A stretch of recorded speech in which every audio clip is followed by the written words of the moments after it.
السلام علیکم۔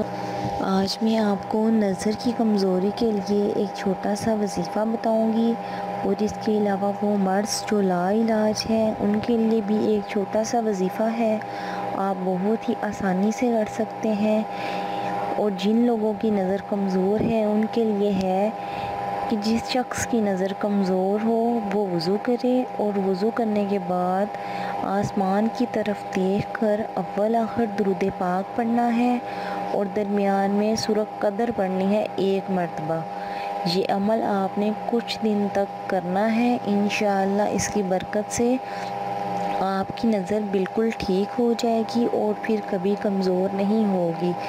اس کے علاوہ وہ مرض جو لا علاج ہو اس کے لیے ایک چھوٹا سا وظیفہ، جس شخص کو لا علاج مرض ہو وہ 313 مرتبہ اللہ پاک کا بابرکت نام پڑھے، انشاءاللہ اس کی برکت سے اس کا مرض ٹھیک ہو جائے گا۔ اور اللہ پاک کا بابرکت نام ہے، اول آخر آپ نے درود پاک پڑھنا ہے اور درمیان میں 313 مرتبہ یا اللہ پڑھنا ہے، انشاءاللہ اس کی برکت سے آپ کا مرض ختم ہو جائے گا۔